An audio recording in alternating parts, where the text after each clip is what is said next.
அனைவருக்கும் இனிய காலை வணக்கம். காலை சக்கரம் நாளை நமது நிகழ்வின் இன்றைய சிறப்பு நிகழ்வு துவங்கப்பட உள்ளது. ரோட்டரி மாவட்டம் 2981 மாவட்ட ஆளுநர் ரொட்டேரியன் எஸ் பாஸ்கரன் அவர்களின் சிறிய தலைமையில் சிறப்பாக நடைபெற்று வரும் காலை சக்கரம் நாளை நமது நிகழ்வை இன்று நமக்கு இணைந்து வழங்கி சிறப்பித்துக் கொண்டிருக்கிறார்கள் Rotary club of Karaikal centennial சங்கத்தினர். Rotary club of Karaikal centennial சங்கத்தின் உதவி ஆளுநர் ரொட்டேரியன் கலிபெருமாள் அவர்களுக்கும், Rotary club of Karaikal centennial சங்கத்தின் தலைவர் ரொட்டேரியன் கணேஷ் அவர்களுக்கும், Rotary club of Karaikal centennial சங்கத்தின் செயலாளர் ரொட்டேரியன் குணசேகரன் அவர்களுக்கும், பொருளாளர் ரொட்டேரியன் சண்முகம் அவர்களுக்கும் மற்றும் அவர்களது சங்க உறுப்பினர்கள் அனைவருக்கும் இந்த காலை வேளையிலே வாழ்த்துக்களையும் வரவேற்புகளையும் தெரிவித்துக் கொள்கிறோம். தொடர்ந்து 7 நாட்களாக இந்த நிகழ்வை நமக்கு சிறப்பாக நடத்தி இந்த 7வது நாளில் நமக்கு இந்த நிகழ்வை சிறப்பாக நடத்தி கொண்டிருக்கும் rotary club of Karaikal centennial சங்கத்தினர் சிறப்பாக இந்த ஒரு வார காலங்கள் நமக்கு இந்த நிகழ்வை சிறப்பாக வழங்கியுள்ளார்கள். அவர்களது சங்கத்தை சார்ந்த அனைவருக்கும் இந்த நேரத்திலே வாழ்த்துக்களையும் நன்றிகளையும் தெரிவித்துக் கொண்டு நிகழ்ச்சியின் முதல் நிகழ்வாக ரோட்டரி இறைவணக்கம் வாசிக்க வருகிறார் rotary club of Karaikal centennial சங்கத்தின் தலைவர் ரொட்டேரியன் கணேஷ் அவர்கள். நன்றி sir. The world is my country. All mankind are my brethren. To do good is my religion. I believe in one God and no more. Thank you. நன்றி. அடுத்த நிகழ்வாக வரவேற்பு நிகழ்த்த தலைவர் கணேஷ் அவர்களை உடன் கேட்டுக்கொள்கிறோம். அனைவருக்கும் காலை வணக்கம். இயற்கை வழிமுறை வந்து பாத்தீங்கன்னா நம்ம பாரம்பரியமா நம்மளோட முன்னோர்கள் வந்து நிறைய விஷயங்களை நமக்கு நிறைய சொல்லி கொடுத்துருக்காங்க. நம்ம அதையும் மீறி வந்து நம்ம வந்து இப்ப இருக்க காலகட்டத்துல இந்த நவீன தொழில்நுட்பத்தை சார்ந்து போறதுனால நம்ம வந்து நிறைய விஷயங்களை மறந்து நம்ம உடலோட பராமரிப்பு எதுவுமே எல்லாத்தையும் மறந்து நம்ம வந்து வாழ்ந்துட்டு இருக்கோம் இப்ப. ஸோ இந்த காலகட்டத்துல வந்து இப்படி ஒரு ப்ராஜெக்ட் காலச்சக்கரம்ங்கிற ப்ராஜெக்ட் வந்து இயற்கை வாழ்வியல் முறை வந்து திரும்பவும் வந்து நமக்கு கொண்டு வந்து கொடுக்கறது வந்து ஒரு நல்ல ஒரு விஷயமா நடந்துகிட்டு இருக்கு. மக்களும் நிறைய பேரும் பயன்பெற வேண்டும் என்று நினைக்கிறேன். மேலும் மேலும் இது வளரணும். அது மட்டும் இல்லாம நிறைய பேர் பயன்பெறணும் கண்டிப்பாக. இதுக்கு வந்து நம்ம 2981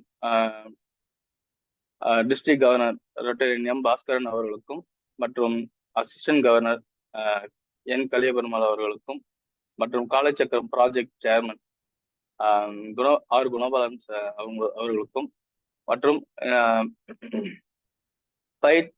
ஆசான் நல்லசிவம் அவர்களுக்கும் எங்களது ரோட்டரி கிளப் சார்பாக ரோட்டரி கிளப் காரைக்கால் சென்டினியல் சார்பாக நன்றியை தெரிவித்துக் கொள்கிறோம். Thank you sir. நன்றி. வரவேற்புரை நிகழ்ச்சி சிறப்பாக வரவேற்புரையை அளித்து சிறப்பித்து கொடுத்த சங்கத்தின் தலைவர் ரொட்டேரியன் கணேஷ் அவர்களுக்கு நன்றிகளையும் வாழ்த்துக்களையும் தெரிவித்துக் கொள்கிறோம். நன்றி சார். Thank you sir. நிகழ்ச்சியின் அடுத்த நிகழ்வாக இறைவேண்டுதல் அளிக்க ஆசான் நல்லசிவமையா அவர்களை அன்புடன் கேட்டுக்கொள்கிறோம்.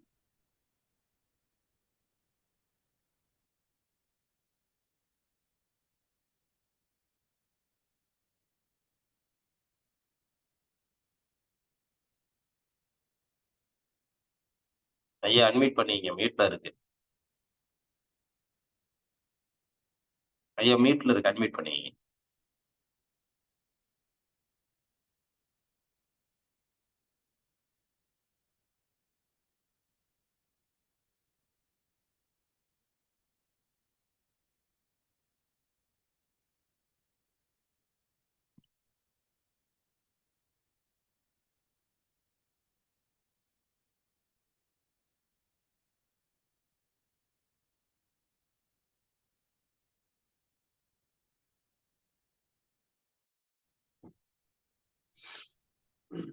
அனைவருக்கும் இனிய காலை வணக்கம்.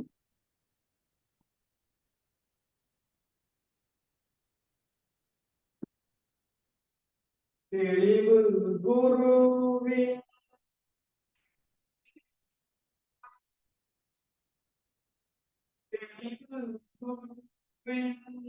திருநாமம்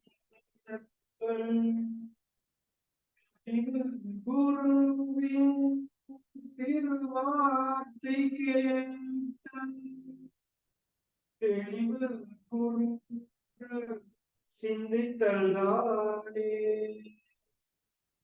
தெளிவு குரு சிந்தித்தல்தானே.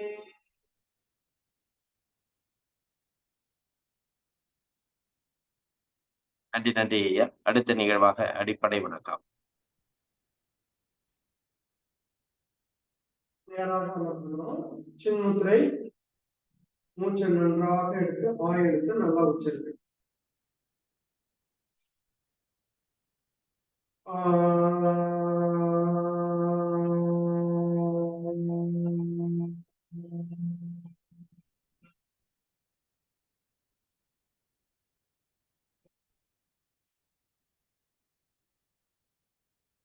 சின்முத்திரை பூ எழுத்து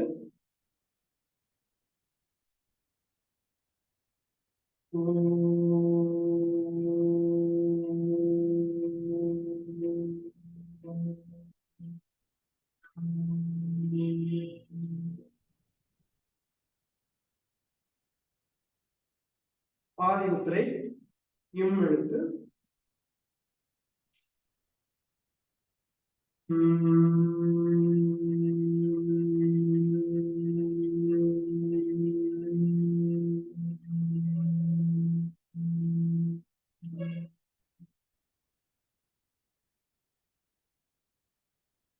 வைகரை துயிலல்.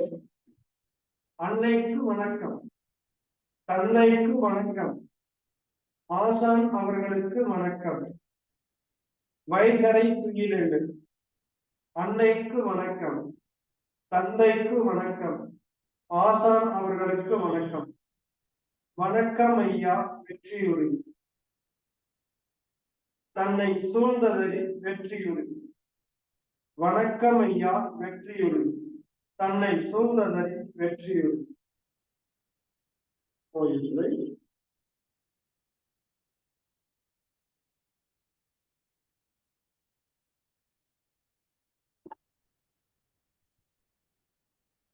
நன்றி நன்றி ஐயா.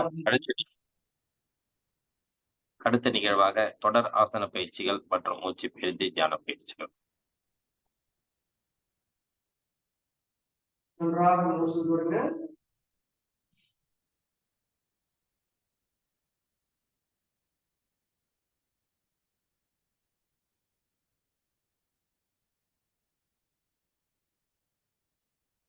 கால்கள் நேரம் வைக்கீங்க.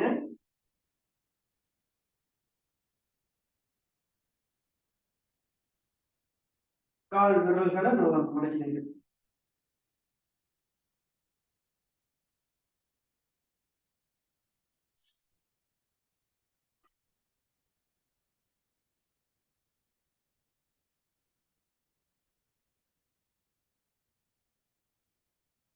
பறவை முக ஆசனம். முதல் ஆசனம்.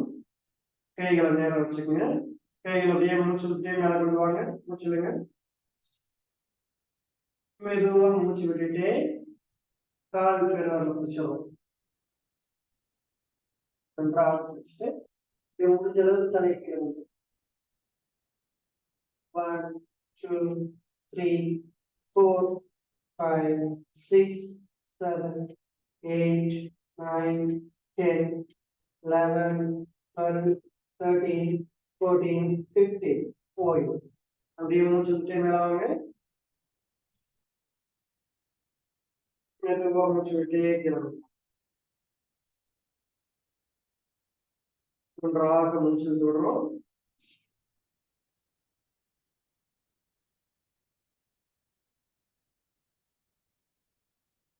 கால் அப்படியே அகலமா வச்சுக்கிறோம். லெஃப்ட் லெக் மடக்கி ரைட் சைடு காலோட அப்படி ஒட்டி வச்சிடும். 90 டிகிரி கிராஸா அப்படி கால வச்சுக்கிறோம். ரைட் லெக்க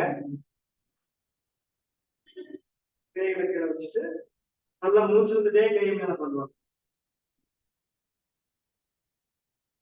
நல்லா ரைட் சைடு திரும்பி கால் பெருவல்ல 2 கையும் பிடிச்சிடும். அப்படியே முடிஞ்ச அளவுக்கு தலைக்கு கொண்டு போங்க. 1 2, 3, 4, 5, 6, 7, 8, 9, 10, 11, 12, 13, 14, 15.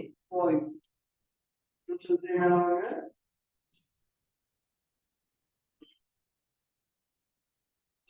கீழே கொடுத்துருவாங்க. நன்றாக மூச்சு விடுங்க. ஜான்சிராசனம். இந்த ஆசனங்கள் நம்ம செய்யறதுனால நம்முடைய அந்த ஆயுள் வந்து நீடிக்குன்னு சொல்றாங்க.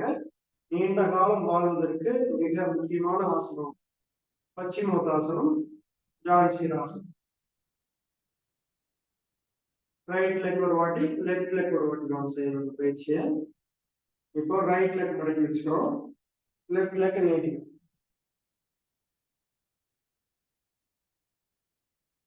நல்லா ஒட்டி வச்சுக்கோங்க. தொடையோட இப்படி ஒட்டி வச்சுட்டு கால் கட்டை மேல பார்த்த மாதிரி இருக்கணும். நன்றாக மூச்சுடுங்க. நல்லா லெஃப்ட் சைடு திரும்பி லெஃப்ட் லெக் கட்ட ஆரம்பிக்கும். நல்லா கால் வச்சு நல்லா முடிஞ்ச அளவுக்கு தரைக்கு வந்துடும். 1, 2, 3, 4, 5, 6, 7, 8, 9, 10, 11, 12, 13, 14, 15. போய் கொஞ்சம் தேவையானவங்க மெதுவாக கைக்கு கொண்டு வந்துடும். நல்லா மூச்சு விடுங்க.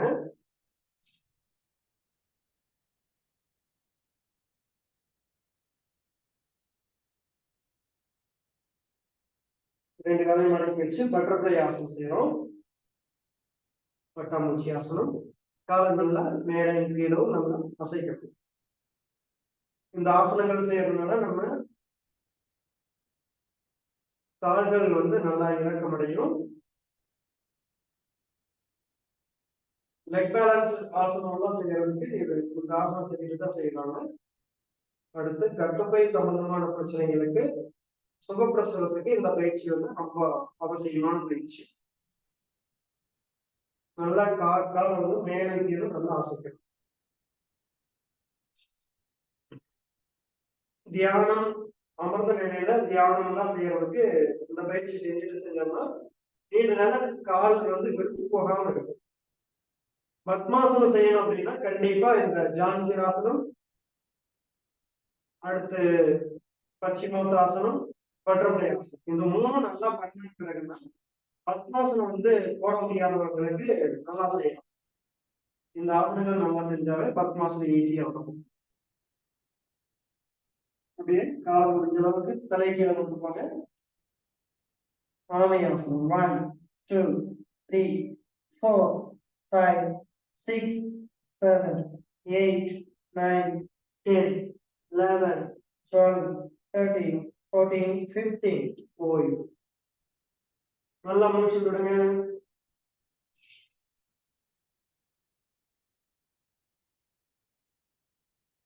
நன்றாக மூச்சு விடுங்க.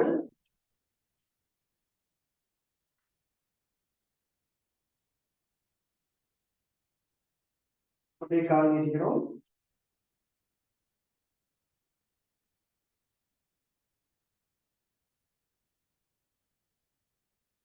ஸ்ட்ரைட்டா படுத்துங்க. நல்லா மூச்சு விடுங்க.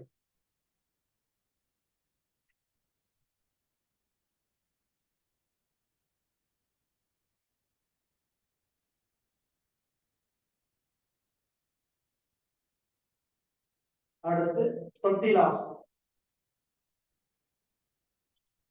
கால் பெருவரல் பிடிச்சிடும். பிடிச்சிட்டு கால் நல்லா ஸ்ட்ரெயிட்டா மேல பண்ணலாம். கால் முட்டி நல்லா நேரம் வரணும். தலை நல்லா தூக்கும். இந்த குழந்தை தொட்டில படுத்திருக்க மாதிரியே இருக்கும் பயிற்சி. ஸ்ட்ரெயிட்டா தலையை மேல தூக்கி காலை ஸ்ட்ரெயிட் பண்ணுங்க. 1, 2, 3, 4, 5, 6, 7, 8, 9, 10, 11, 12, 13, 14, 15. ஓய்வு. மெதுவா காலுக்கு கொண்டு போயிருங்க. ஸ்ட்ரெயிட்டா படுத்து நல்லா மூச்சு விடணும்.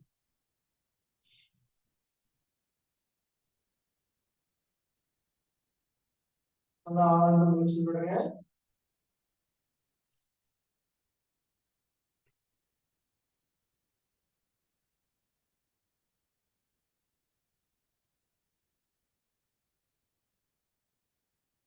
அடுத்து பவன முக்தாசனம். காலை மடக்கிறோம். காலை மடக்கி 2 கையிலும் கை கொடுத்து தள்ளி டச் பண்ணி செய்யும். 1 2 3 4 5 6 7 8 9 10. ஓய்வு. ஸ்ட்ரெயிட்டா கால் வைக்கிறீங்க. நல்லா மூச்சு.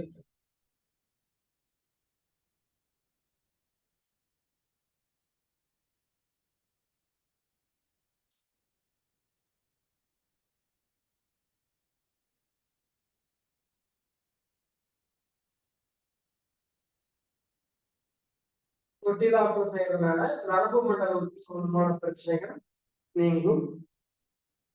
பவன முக்தாசனம் மலச்சிக்கலை போகக்கூடிய ஆசனம். அப்படி முதலாசனம் படுத்து நல்லா மூச்சு விடுங்க. காலையில மலச்சிக்கலை.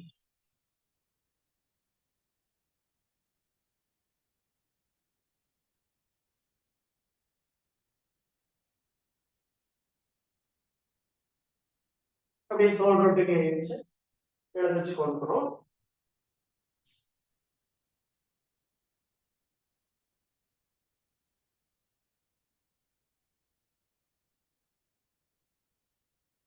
அடுத்து நாம மூச்சு பயிற்சிக்கு போயிடலாம்.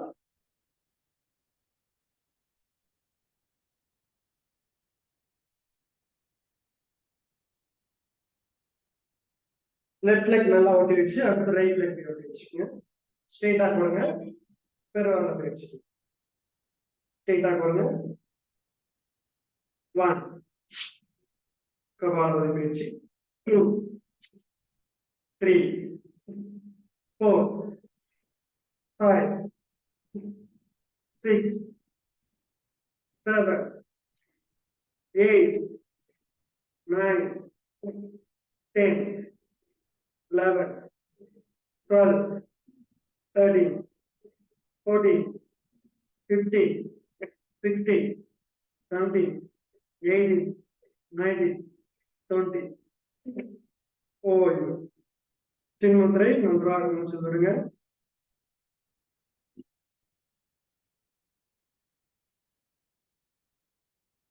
மோதிர வளர்ச்சிகள். 1 2 3 4 5 6 7 8 9 10 11 12 13 14 15 16 17 18 19 20. மிக சிறப்பாக நாம கபாலபதி பயிற்சி செஞ்சிட்டோம். நன்றாக மூச்சு தொடங்க. மெதுவா மூச்சு விடுங்க.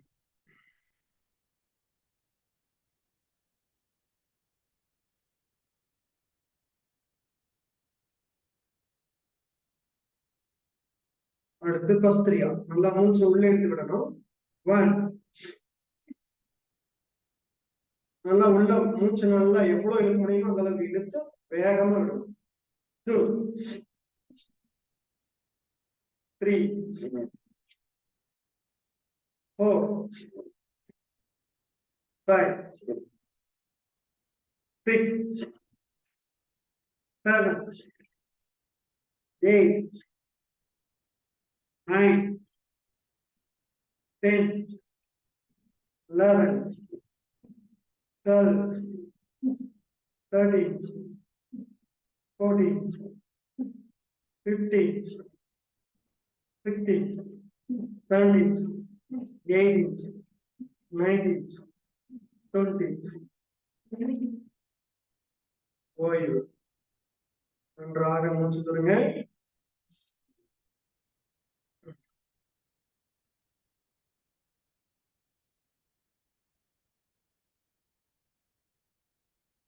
மோதிரம் வச்சுக்கணும். 1, 2, 3, 4, 5, 6, 7, 8, 9, 10, 11, 12, 13, 14, 15, 16, 17, 18, 19, 20. ஓய்வு. 2 கையில சின்முத்திரை வச்சுட்டு நன்றாக மூச்சு விடுங்க. மெதுவா மூச்சு காட்ட விடுங்க.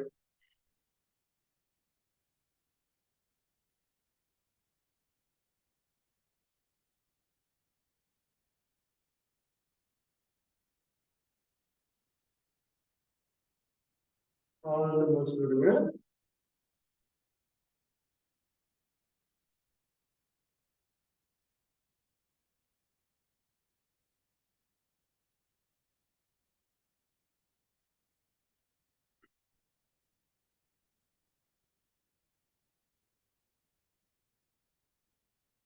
நீங்க எவ்வளவு டயர்டா இருந்தீங்கன்னாலும், உடல் களைப்பா இருந்ததுனாலும் இந்த பயிற்சியை செஞ்சிட்டோம் அப்படின்னா நமக்கு நல்லா சுறுசுறுப்பையும் நல்ல ஆற்றலையும் தரக்கூடிய பயிற்சி இந்த கபாலபஸ்திரிகா. செஞ்சுட்டு நாம அமைதியா இருந்தோம்னாமே போதும். நமக்கு தேவையான அளவுக்கு ஆக்சிஜன் வந்து நம்ம உடம்புக்குள்ள போய் நம்ம உடலை வந்து நல்லா சுறுசுறுப்பா வச்சிருக்கோம். நன்றாக சொல்லுங்க.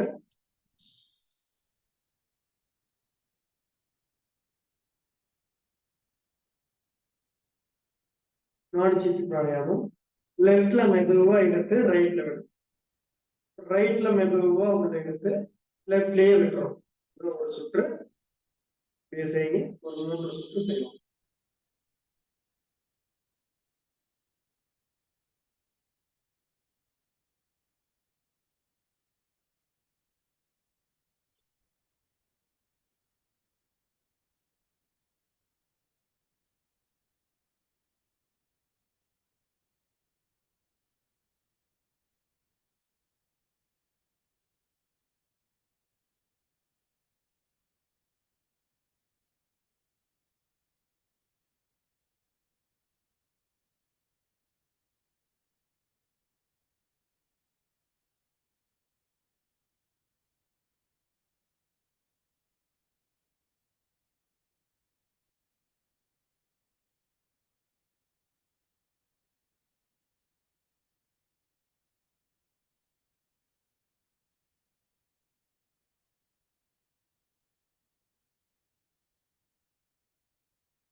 ஏற்றி இறக்கி இருகாலும் பூரிக்கும் காற்றை பிடிக்கும் கணக்கறிவாளருக்கு கூற்றை வைக்கும் புரியதுவான திருமந்திரம்.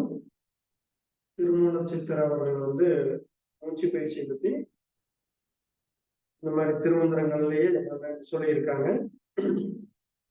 நம்முடைய நுரையீரல் சிற்றறைகள் வந்து ரொம்ப ரொம்ப சிறுசா, அது நம்ம அன்றாட சுவாசிக்கிறது மூலியமா கழிவுகள் உள்ள போய் தேங்கி அங்கங்க வந்து நம்ம அடைக்கிறோம்.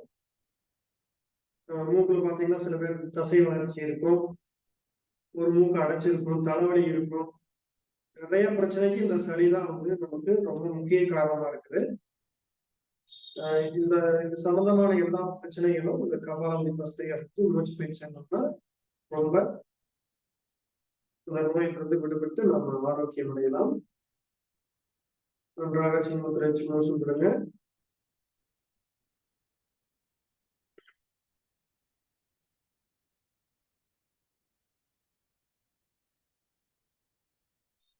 அப்படியே கால் நீட்டி ஸ்ட்ரெயிட்டா சாந்தியாசனத்துல படுத்தலாம். இந்த மாதிரி பயிற்சிகள் நம்ம செஞ்சுட்டு ஒரு 5 ஆசனங்கள் செஞ்சுட்டு கபாலபதி பஸ்திரியா மூச்சு பயிற்சி செஞ்சுட்டு நம்ம சாந்தியாசனத்துல ஒரு 5 நிமிஷம் ரெஸ்ட் எடுத்துக்கணும்.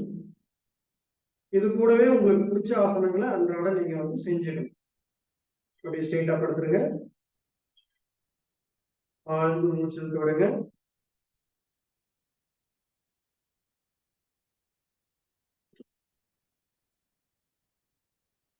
இந்த நல்ல ஒரு வாய்ப்பினை நமக்கு அளித்த ரோட்டரி சங்கங்கள் அனைவருக்கும் மனமார்ந்த நன்றியினை தெரிவித்துக் கொள்கிறோம்.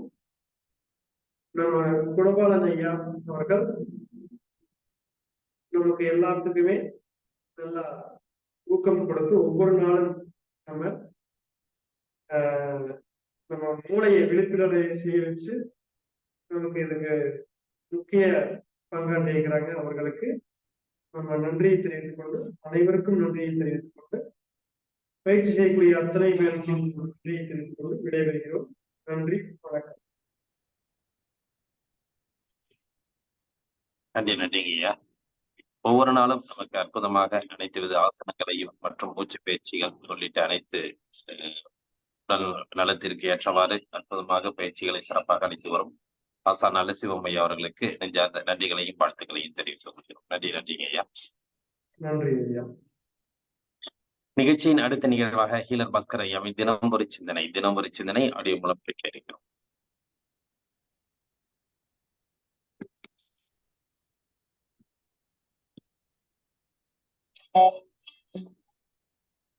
விவசாயம் சீர்படட்டும் நிர்வாகம். வேந்தர் டிவி நேயர்களுக்கு காலை வணக்கம். இன்று இந்த சர்க்கரை வியாதி இருக்குது, அதனால சர்க்கரை வியாதி உள்ளவங்க இனிப்பே சாப்பிடக்கூடாதுன்னு சொல்றாங்க. அப்படி கிடையாதுங்க. சர்க்கரை வியாதி உள்ளவங்க இனிப்பு சாப்பிட்டாதான் சர்க்கரை வியாதி குணமாகும். என்ன ஆச்சரியமா இருக்கா? அதை இன்னைக்கு நான் உங்களுக்கு நிரூபிக்கிறேன். ஒரு விஷயம் புரிஞ்சுக்குங்க. சர்க்கரைங்கிறது வேற, இனிப்புங்கிறது வேறங்க. சர்க்கரை என்பது பொருள், இனிப்பு என்பது கண்ணுக்கு தெரியாத ஒரு சூட்சம பொருள். சர்க்கரை என்பது ஸ்தூலம், இனிப்பு என்பது சூட்சமம். புரியலையா? புரியுற மாதிரி சொல்றேன். இட்லி இருக்கு இல்லையா, இட்லியில நிறைய சர்க்கரை இருக்கு. சயின்டிபிக்கா சொல்றேங்க. இட்லி என்னைக்காவது இனிச்சிருக்கா? இதுல இருந்து என்ன அர்த்தம்? சர்க்கரை இனிக்காதுங்க. நீங்க உருளைக்கிழங்கு இருக்கு இல்லையா, உருளைக்கிழங்குல நிறைய சுகர் இருக்குங்க, ஆனா உருளைக்கிழங்கு இனிக்காது.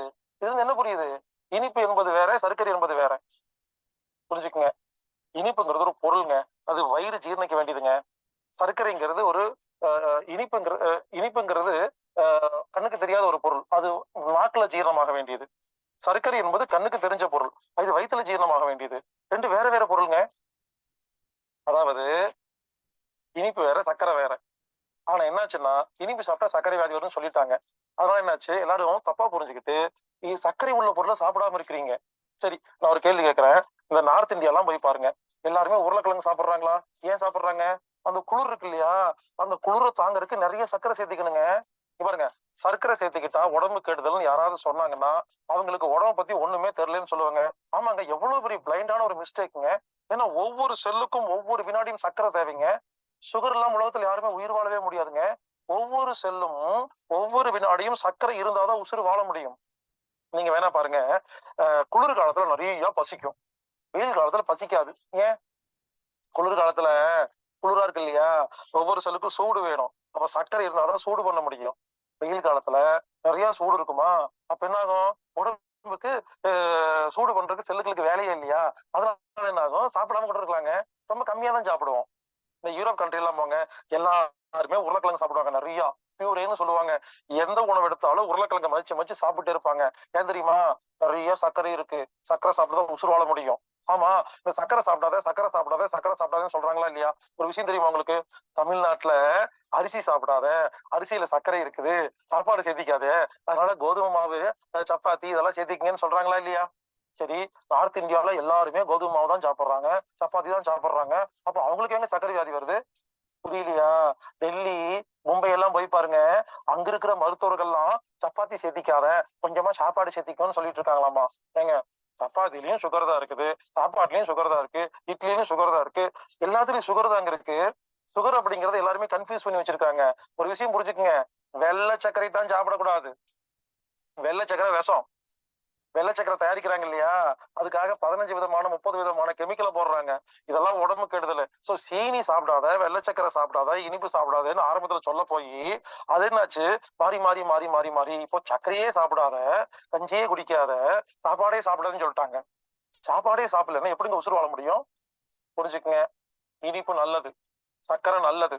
சரி, சர்க்கரை உடம்பு கெடுதல், சர்க்கரை உடம்பு கெடுதல்னு சொல்றாங்களே, ஒரு எமர்ஜென்சில ஆக்சிடென்ட்ல ஏதாவது ஆகி ஹாஸ்பிட்டல் போய் அட்மிட் பண்ணீங்கன்னா வெள்ளை கலர்ல 10 டப்பா மாட்டுறாங்களா இல்லையா?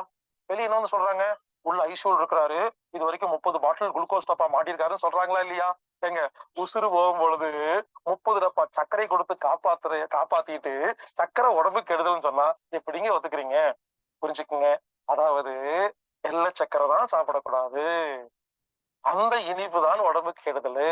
நீங்க அச்சு வெல்லம், உருண்டை வெல்லம், பனங்கருப்பட்டி, பஞ்சாமிர்தம், தேனு, சப்போட்டா பழம், இயற்கையா இருக்கிற எல்லாமே சாப்பிடலாங்க. இந்த நாட்டு சர்க்கரையை பார்த்து எல்லாரும் பயப்படுறாங்க.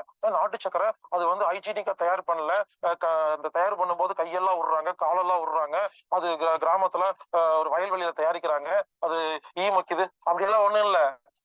வெள்ளை சர்க்கரை இருக்கு இல்லையா, அதுல போடுற கெமிக்கலை விட நாட்டு சக்கரை அச்சு வெல்லம் ரொம்ப ரொம்ப நல்லதுங்க.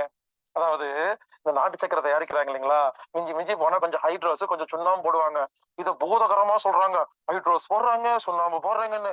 ரெண்டே ரெண்டு சின்ன கெமிக்கலை போடுற அந்த சர்க்கரையை பார்த்தே பயப்படுறீங்களே, 50 விதமான கெமிக்கலை போட்டு சர்க்கரையாவே இல்லாம பண்ணி கொடுக்குற வெள்ளை சக்கரை பார்த்து பயப்படாத நீங்க, நாட்டு சர்க்கரை பார்த்து ஏன் பயப்படுறீங்க? ஏங்க, அந்த காலத்துல கிராமத்துல தாத்தா பாட்டி எல்லாம் கேட்டு பாருங்க, அந்த காலத்துல டீ கடை இருக்கு இல்லையா, அதுல வந்து ஜீரா தண்ணின்னு சொல்லுவாங்க, டீ எல்லாம் சொல்ல மாட்டாங்க. டீ எல்லாம் புதுசா வந்தது. ஜீரா தண்ணி குடிக்க போறேன் அப்படிம்பாங்க. ஜீரா தண்ணின்னு என்ன? அச்சு வெல்லம், உருண்டை வெல்லம், பனங்கருப்பட்டி, இது இருக்கு இல்லையா, அதை தண்ணியில போட்டு கரைச்சு லேசா சூடு பண்ணி ஜீரா மாதிரி வச்சிருப்பாங்க. நீங்க போய் டீ கேட்டீங்கன்னா டீ போட்டு அந்த ஜீரா தண்ணி லேசா சூடோட இருக்கும், அதை எடுத்து உள்ள போட்டு கலந்து கொடுப்பாங்க. அந்த காலத்துல எல்லாம் வெள்ளை சக்கரை வந்து ரொம்ப ஃபேஷனா வச்சிருப்பாங்க. பெரிய பெரிய 5 ஸ்டார் ஹோட்டல்ல ஜாலியா அப்படியே ஃபேஷனா ஜாலியா சாப்பிடறதுக்கு தான் வெள்ளை சக்கரை வச்சிருந்தாங்க. அப்புறம் கொஞ்சம் கொஞ்சமா என்ன ஆயிடுச்சு, வெள்ளை சக்கரை ஓவர் ஆயிடுச்சுங்க. அந்த காலத்துல டீ கடையில எல்லாம் வெள்ளை சக்கரை தனியா நீங்க கேட்கணும். ஊர்ல இருந்து பேர பிள்ளைங்க வந்திருக்காங்க, இன்னைக்கு ஒரு நாள் வெள்ளை சக்கரைல டீ கொடுன்னு கேட்பாங்க. அப்ப தனியா எடுத்துட்டு வந்து போட்டு கொடுப்பாரு. நீங்க கேட்டு பாருங்க, நம்ம தாத்தா பாட்டி கிட்ட நம்ம பேசுறதே இல்ல, பேசுறதால நல்ல விஷயம் எல்லாம் தெரியும், கேட்டு பாருங்க. எனவே அந்த காலத்துல என் கிராமத்துல யாராவது ரோட்ல போயிட்டு இருப்பாங்கங்க, வந்து திண்ணையில உட்காருவாங்க, யாருன்னே தெரியாது. இவ்வளவு பெரிய பனங்கருப்பட்டியும் ஒரு சொம்பு தண்ணியும் கொண்டு போய் கொடுப்பாங்க, வாங்கன்னு சொல்லுவாங்க. அவங்க யாருன்னே தெரியாதுங்க. அந்த காலத்துல யாரு வீட்டுக்கு வந்தாலும் பனங்கருப்பட்டி தானே கொடுப்பாங்க. எனவே புரிந்து கொள்ளுங்கள் நண்பர்களே, இந்த பனங்கருப்பட்டி, அச்சு வெல்லம், உருண்டை வெல்லம், பஞ்சாமிர்தம், தேனு, இது போன்ற இனிப்புகள் உடம்புக்கு நல்லது, வெள்ளை சர்க்கரை மட்டுமே கெட்டது. மேலும் நீங்கள் புரிந்து கொள்ள வேண்டிய விஷயம் என்னவென்றால், தயவு செய்து புரிந்து கொள்ளுங்கள், சர்க்கரை உடம்புக்கு நல்லது. ஒவ்வொரு செல்லுக்கும் ஒவ்வொரு வினாடியும் தேவைப்படுற அத்தியாவசிய பொருளே சர்க்கரை தான். ஒரு மனிதன் சர்க்கரையே சாப்பிடலன்னா உசுரோட வாழவே முடியாதுங்க, வீக் ஆயிடுவாரு. ஏன்னா ஒவ்வொரு செல்லுக்கும் சர்க்கரை வேணுங்க. எனவே சர்க்கரை என்பது ஒரு தப்பான பொருளா எல்லாரும் பேசி பேசி என்ன பண்ணிட்டாங்க, இப்ப யார பார்த்தாலும் கஞ்சி சாப்பிடுறது இல்ல, சாப்பாடு சாப்பிடுறது இல்ல, சப்பாத்தி சாப்பிடுறது இல்ல, உருளைக்கிழங்கு சாப்பிடுறது இல்ல, கேட்டா சுகர் சுகர் சுகர்னு. சுகர் என்பது உடம்புக்கு ஆரோக்கியம். யாருடைய உடம்பில் நிறைய சுகர் இருக்குதோ சக்தி. இங்க பாருங்க, உங்க உடம்புல நிறைய சுகர் இருக்குன்னு வச்சுங்களேன், என் உடம்புல நிறைய குளுக்கோஸ் இருக்குங்க, நிறைய சுகர் இருக்குங்க. அதாங்க 8 மணி நேரம் தொடர்ந்து நான் பேசிட்டு இருக்கிறேன். 1 மணி நேரம் பேசினா மயக்க போடுறாங்களா இல்லையா? நான் கடந்த 8 வருஷமா 8 மணி நேரம் எப்படி கத்துன்னு கத்தி பேசிட்டு இருக்கிறேன்னா, உடம்புல நிறைய குளுக்கோஸ் இருக்கு. யாருடைய உடம்புல நிறைய குளுக்கோஸ் இருக்குதோ, நைட் ஆக்சிடென்ட் ஆச்சுன்னு வச்சுங்களேன், கால் தனியா வெட்டி கீழே வந்துச்சுன்னு வச்சுங்களேன், குளுக்கோஸ் தாங்க காப்பாத்தும்.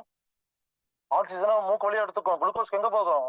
யாரெல்லாம் உங்க உடம்புக்கு சுகர் கெட்டதுன்னு சாப்பிடாம இருந்து உடம்புல குளுக்கோஸே இல்லையோ, ஹாஸ்பிட்டல் முன்னால ஆக்சிடென்ட் ஆனா உள்ள போறக்குள்ள உசுறு போயிருங்க. ஒரு மனிதனுடைய ஆரோக்கியமே அவர் உடம்பில் எவ்வளவு சேர்த்து வைக்கப்பட்ட சர்க்கரை இருக்கிறது என்பதுதான் முக்கியம். எனவே சர்க்கரை நல்லது, சர்க்கரை நல்லது, சர்க்கரை நல்லது, இனிப்பு நல்லது, இனிப்பு நல்லது, இனிப்பு சாப்பிடுங்கள். ஆனால் சும்மா சாப்பிடக்கூடாது. நான் சொல்ற மாதிரி பசி எடுத்து உதட்ட மூடி நல்லா மென்னு கூழ் மாதிரி அரைத்து சாப்பிட்டால் அந்த சர்க்கரையும் அந்த இனிப்பும் உங்கள் உடம்புக்கு நல்லது மட்டுமே பண்ணும். எனவே இனிப்பு கண்டிப்பாக நல்லது, சாப்பிடுங்கள். சர்க்கரை வியாதி உள்ளவர்கள் ஜிலேபி சாப்பிட்டே, லட்டு சாப்பிட்டே, இனிப்பு சாப்பிட்டே கண்டிப்பாக குணப்படுத்த முடியும்.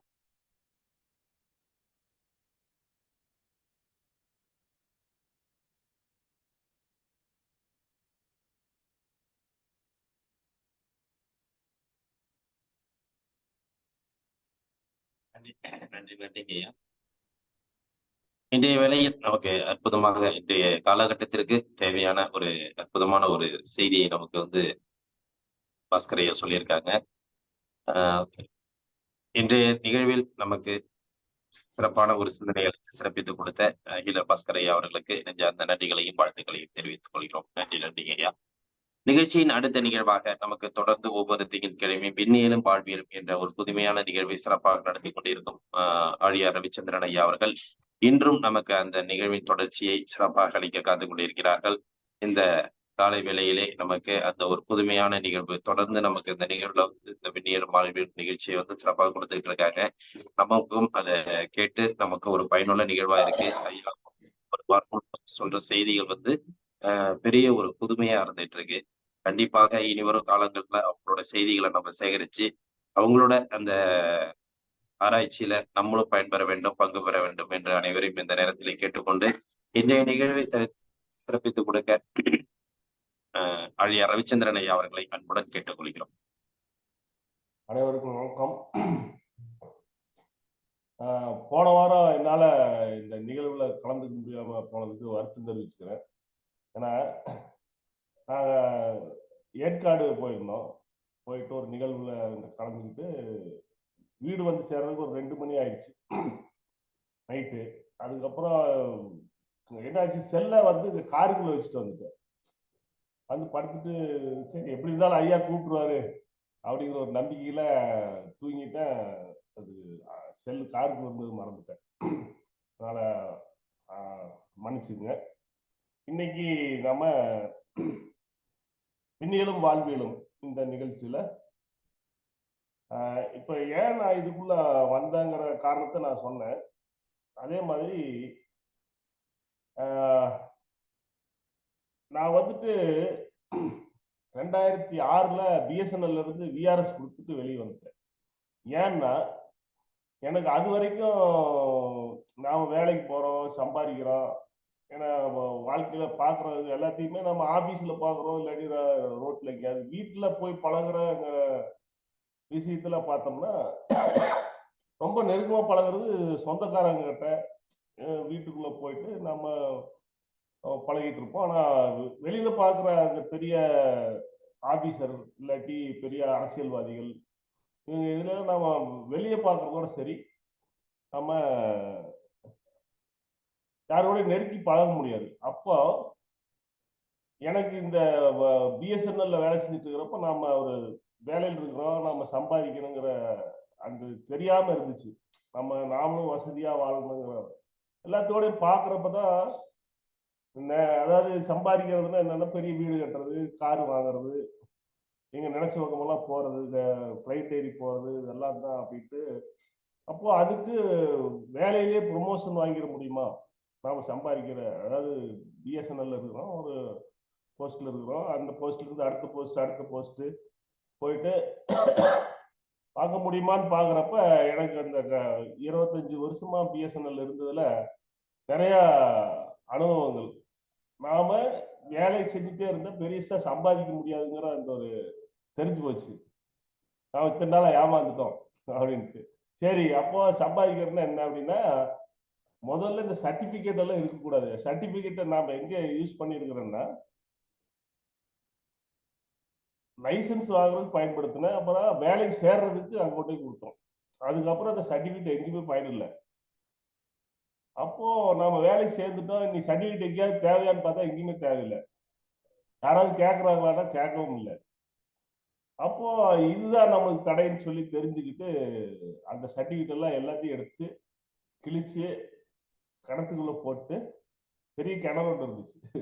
அது கிணத்துக்குள்ள போட்டு அந்த கிணத்து மூடுனாங்க. அது ஏன்னா ஊருக்குள்ள கோயம்புத்தூருக்குள்ள நிறைய கிணறு சிட்டிக்குள்ள இருக்கிறதெல்லாம் மூடுறப்ப இதையும் சேர்த்து மூடிட்டாங்க. அதுக்கப்புறம் இனி நாம வேலைக்கே இருக்கக்கூடாது, நம்ம ஏதாவது பிசினஸோ இல்லாட்டி இந்த மாதிரி ஏதாவது போலாமேன்ட்டு தான் நான் பண்ணிட்டு எடுத்த உடனே விஆர்எஸ் தான் வாங்கினேன். ஏன்னா அடுத்து என்ன பிசினஸ் பண்ண போறோம்னு கூட தெரியாது, பண்ணலாம் அப்படின்ட்டு பண்ணியாச்சு. 2006 வெளியே வந்தாச்சு பிஎஸ்என்எல் விட்டு. அது வரைக்கும் ஒரு ஏன்னா அப்போ வந்து இப்போ ஒரு 15,000 20,000 சம்பளம் வாங்குறது பெரிய விஷயம். 20-25,000 ரூபாய் சம்பளத்தை விட்டுட்டு வெளியில் வர்றோமே அப்படின்னு யோசிக்காம, எனக்கு நம்மளுக்கு என்ன வேலை தெரியும் அப்படின்னு பார்த்தா, நம்மளுக்கு இந்த டவர் ஏறுறது இந்த இதுதான் தெரியும்னு அந்த சமயத்துல ஏர்டெல்லாம் நிறைய கான்ட்ராக்ட் வெளியில கிடைச்சிட்டு இருந்தது. இப்போ நமக்கு தெரிஞ்ச அந்த தொழிலே செய்யலான்ட்டு அப்புறம் அவங்க கிட்ட போய் கான்ட்ராக்ட் எல்லாம் எடுத்து ஒரு 500 பேர் 600 பேர் வேலைக்கு சேர்த்தி அது பெருசா அப்படியே டெவலப் அதே ஆகுது. நம்ம ஒன்றும் பெருசா ஆர்வம் இருந்தா சரி, ஆட்டோமேட்டிக்கா எல்லா விஷயம் நடக்குங்கிறத தெரிஞ்சதுக்கு அப்புறம் காசு படம் இதெல்லாம் வர ஆரம்பிச்சுது. நம்ம சரி இது அப்படியே போயிட்டு இருக்கிறப்போ ஒரு லெவல்ல காசு படம்ங்கிறது பெரிய முக்கியம் இல்லை. அப்போ என்ன அப்படின்னா, அப்புறம் ஆன்மீகம்னு என்ன, கோயில்னா என்ன, மதங்கள்னா என்ன, இதெல்லாம் போகிறப்பதான் நான் அந்த ஜோசிகாரர்களெல்லாம் சந்திக்க வேண்டிய பொண்ணு இருக்காங்க, பொண்ணு கல்யாணம் பண்ணணும் எல்லாம் பண்றப்ப ஆன்மீக தேடல்ல இறங்கிட்டு இருக்கிறப்ப இந்த இதுன்னு சேர்த்து நடந்தப்ப ஜோதிடம் இதெல்லாம் பார்த்து இதுல என்ன இதுன்னு சொல்லி பாக்குறப்பதான் இந்த ஃபீல்டுக்குள்ளே வர்றோம். அப்புறம் அப்பதான் ஒரு 2010-11 நம்ம ஹீலர் பாஸ்கர்ல அறிமுகமாகிறேன். ஏன்னா நான் அந்த ஆன்மீக தேடல்ல ஏன்னா நம்ம புக்கு படிக்கிறோம், இதெல்லாம் படிக்கிறத விட நேரடியா அனுபவம் இருந்த யாராவது இருப்பாங்களான்னு தொலாவிட்டே இருக்கிறப்போ நிறைய பார்த்துட்டே இருந்தப்ப ஹீலர் பாஸ்கர் அறிமுகமாகிறார். அப்பதான் ஒரு ஆரம்ப கட்டம். அதுக்கப்புறம் அவர் மூலியமா நிறைய ஆன்மீக தேடல்ல அவர் தொடர்பு கிடைச்சது பார்த்தோம். அப்புறம் இந்த வாசி யோகம் அப்புறம் நிறைய. ஆனா அவரு கொடுத்த ஒரு சின்ன பாயிண்ட் என்னன்னா, எங்கேயும் போய் மாட்டிக்காதீங்க, போங்க தேடுங்க, தெரிஞ்சுக்கங்க, தனியா நீங்க உங்களுக்குள்ள அதை இது பண்ணுங்க அப்படிங்கிற அந்த ஒரே ஒரு இதை வச்சுட்டு நான் எங்கேயும் போய் மாட்டாம பெரிய பெரிய ஆசிரமங்களுக்கெல்லாம் போயிருக்கிறோம். இமயமலையில அங்கெல்லாம் பைக்லயே போய் அங்க இருக்கிற ஆசிரமங்கள் அது இதெல்லாம் பார்த்து எப்படி இருக்கிறாங்க என்னங்கிறதெல்லாம் தொலாவிட்டு இருக்கிறப்பதான் இந்த ஜோதிடத்துக்குள்ளேயும் நிறைய விஷயங்கள் இருக்கிறத பார்த்து, அப்போ இந்த ஜோதிடத்துக்கும் இந்த ஆன்மீகத்துக்கும் என்ன சம்பந்தம் அப்படிங்கிற தொலாவுடைய அந்த காலகட்டம் வந்துச்சு. ஏன்னா ஒரு ஸ்டேஜ்ல காசு பணம் முக்கியம்னு அலைஞ்சப்ப அது கிடைச்சிது. இப்போ ஆன்மீக தேடல்ல இறங்கி ஆன்மீகம்ங்கிறது என்ன, ஜோதிடம்னா என்ன, ஏன்னா வாழ்க்கையில இப்போ சரியான கரெக்டான சமயத்துல கல்யாணம் ஆச்சு, குழந்தை பெற்றோம், அவங்களுக்கு கல்யாணத்துக்கு பண்ணி கொடுத்தாச்சு. அதுக்கப்புறம் நம்ம இந்த மாதிரி விஷயங்கள்ல கொஞ்சம் ஆர்வம் எடுத்து செய்ய போக இந்த ஜோதிடத்துக்குள்ள கட்டம்னா என்ன, ஏன்னா சூரியன் பூமி நிலா இதெல்லாமே வட்டமா தானே சுத்துது, இவங்க கட்டம் போட்டு வச்சிருக்கிறாங்க. அப்புறம் பூமியில நம்ம பூமி வரலாறு புவியியல் எல்லாம் படிக்கிறப்ப பூமியில மகர ரேகை கடக ரேகை அப்படின்னு இருக்க, அதுலயே வந்து இந்த ராசியோட கடகம் ராசியோட மகரம் எங்க வந்துச்சு, அது ஏன் வந்துச்சு, அப்புறம் ராசின்னு என்ன, ஏன் 27 நட்சத்திரம், இந்த மாதிரி கேள்வி, இந்த மாதிரி சாதாரண அடிப்படை கேள்வி தானே. இந்த கேள்விகளை நாம ஜோதிட தெரிஞ்சவங்க ஜோசிகாரெல்லாம் போயிட்டு, ஏன்னா இந்த ஜோசி பார்க்கறதுல ஒரு 30-40 ஜோசிகாருக்கு நான் பழக்கமாயிட்டேன். அவங்ககிட்ட எல்லாம் கேட்பேன். ஏன் இந்த கேள்வி கேட்டா இந்த அடிப்படை கேள்விக்கு அவங்க பதில் சொல்ல மாட்டாங்க. தெரியாது. சொல்ல மாட்டாங்க. தெரிஞ்சுட்டு சொல்லாம இருக்கிறதுல தெரியல. சரி, அப்ப ஏன் 27 நட்சத்திரம் அப்படிங்கிறப்ப சில பேர்த்துக்கு அதோட விஷயத்துக்கு நிலா வந்துட்டு வானத்துல ஒவ்வொரு நாளைக்கும் ஒரு நட்சத்திரத்துல பயணம் பண்ணோம். அந்த விஷயம் தெரிஞ்சிருக்கு. ஆனா வானத்துல தானே எடுத்தோம். வானத்துல எது நட்சத்திரம் 27 நட்சத்திரத்துக்கு காமிங்க அப்படின்னா அது தெரியல யாருக்கு. இப்போ 27 நட்சத்திரம் வானத்துல இருக்கு. அப்போ 12 ராசி நட்சத்திர மண்டலம், ராசி மண்டலம் எல்லாம் சொல்றோமே. அப்போ அந்த ராசி மண்டலம்ங்கிறது என்ன, நட்சத்திர மண்டலம்ங்கிறது என்ன, ரெண்டு வெவ்வேறா? அப்போ வானத்துல எங்கேயா இருக்கும், இல்லாம இருக்காது அப்படின்னு சொல்லிட்டு, சரி முதல்ல இந்த பூமியில கடக ரேகை மகர ரேகை ஏன் வந்துச்சு அப்படின்னு பாக்குறப்ப,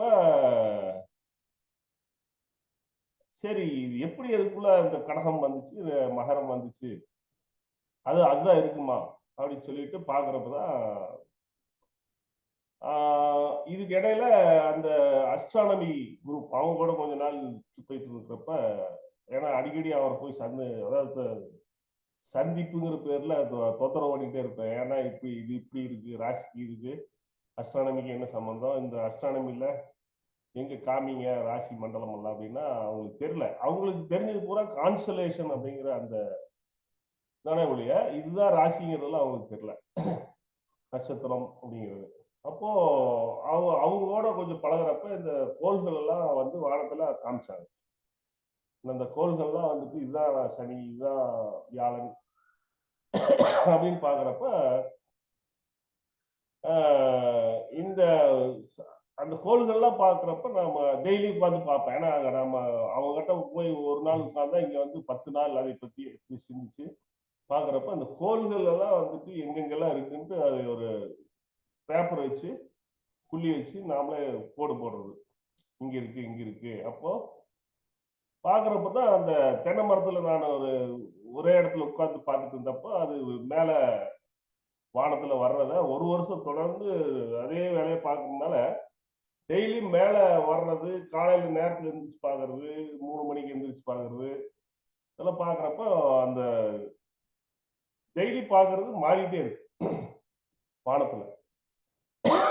இந்த மாசம் பார்த்த வான நிகழ்வு இல்லாட்டி சாயந்தரம் பார்த்த அந்த வானம் அடுத்த மாசம் பாக்குறப்ப ஒரு மேல தள்ளி போகுது, கீழே வேற நட்சத்திரம் ராசி எல்லாம் வருது. அப்படிங்கிறப்ப இதுக்குள்ளதான் எங்கேயாவது ராசி இருக்கணும். ஆனா கிழக்கு திசையில உட்கார்ந்து பாக்குறப்பதான் வானத்துல அந்த மாற்றங்கள்லாம் நல்லா தெரியுது. ஏன்னா மேற்குல பாக்குறதுக்கு எனக்கு வாய்ப்பு இல்லை எங்க தோட்டத்துல.